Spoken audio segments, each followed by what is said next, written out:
Assalamualaikum warahmatullahi wabarakatuh, Sobat Rini Channel Education. Semoga semakin hari semakin bersemangat untuk beredukasi. Tahun depan mulai diperlakukan kurikulum 2022.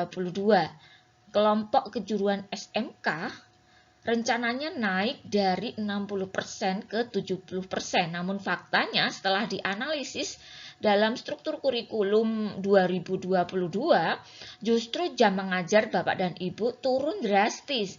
Nah, bagaimana penjelasannya? Saksikan videonya sampai selesai, jangan di-skip untuk informasi lengkapnya.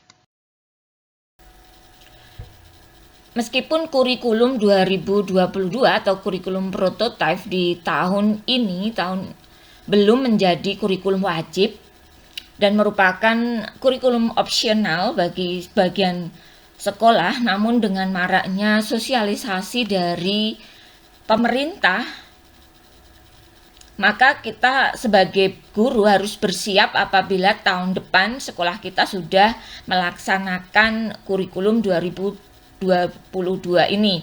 Nah, pada video kali ini kita akan khusus membahas mengenai perubahan struktur kurikulum dan dampaknya terhadap jam mengajar dari Bapak dan Ibu guru. Nanti khususnya kita akan bahas mengenai kelompok kejuruan di SMK.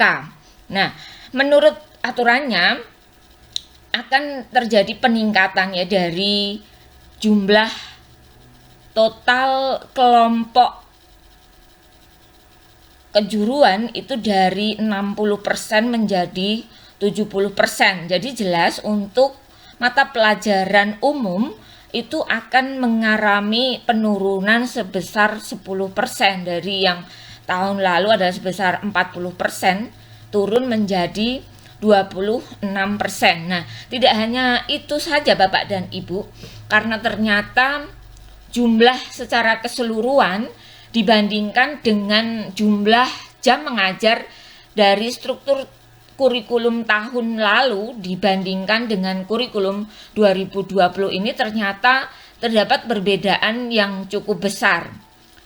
Dalam hal ini adalah jumlah jam mengajar tahun yang lalu itu untuk kelas 10 itu rata-rata adalah 50 jam ya, antara 49 jam pelajaran sampai 50 jam pelajaran. Sedangkan di kelas 11 dan 12 itu antara 51 sampai 52 jam pelajaran per minggu.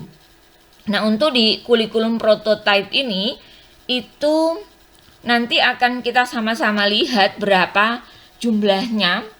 Yang jelas ini mengalami penurunan yang sangat besar. Nah, sesuai dengan judul video kita kali ini, kita akan menyoroti masalah mapel kelompok kejuruan. Kita bisa lihat Bapak dan Ibu untuk mapel kejuruan di mana tahun yang lalu untuk kelas 10 itu mapel kejuruan itu terdiri dari C1, C2 dan C3. Tetapi untuk struktur kurikulum yang baru ini hanya satu kelompok, yaitu kelompok kejuruan tanpa ada pemisahan C1, C2 maupun C3. Nah, untuk C1 itu di kelas 10 itu berjumlah 10 jam dan untuk C2-nya adalah 12 jam. Artinya total 22 jam. Sedangkan di kurikulum yang baru ini hanya 6 jam saja. Jadi penurunannya jelas sangat banyak dari 22 jam menjadi hanya 6 jam.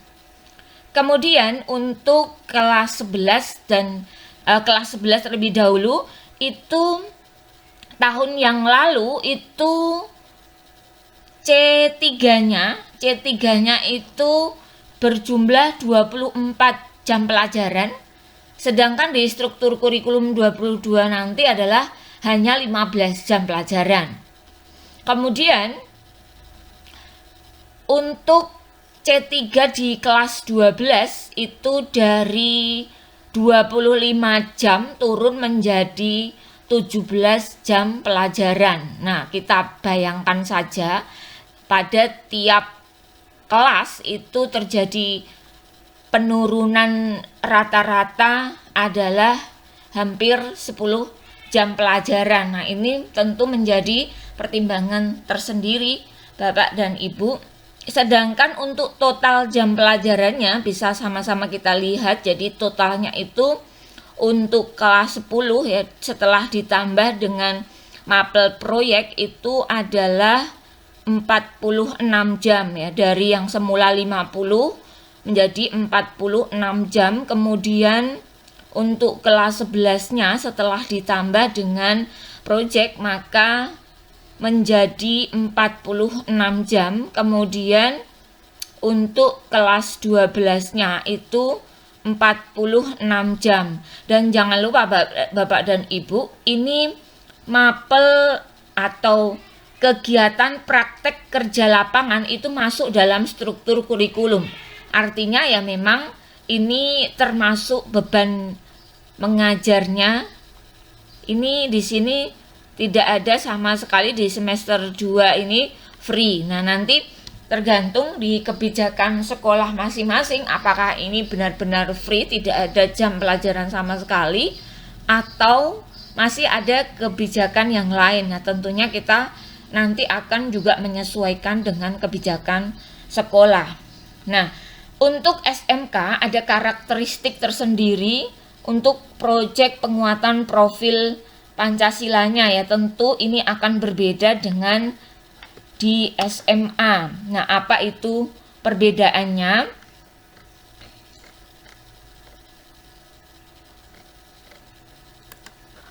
Nah, untuk di SMA ini tema pilihannya adalah tema 1 sampai dengan 7.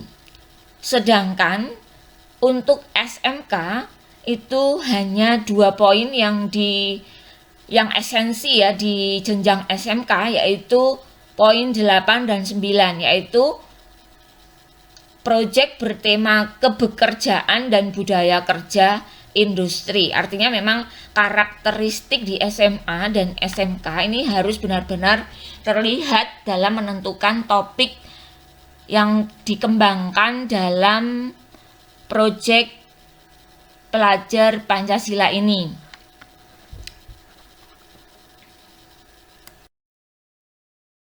Kebutuhan akan pentingnya literasi mandiri itu menjadi kebutuhan kita ke depan untuk semakin profesional di dalam menjalankan kewajiban kita masing-masing ya, baik dari guru, dari siswa, dari orang tua, masyarakat pada umumnya dituntut untuk menjadi profil pembelajar sepanjang hayat.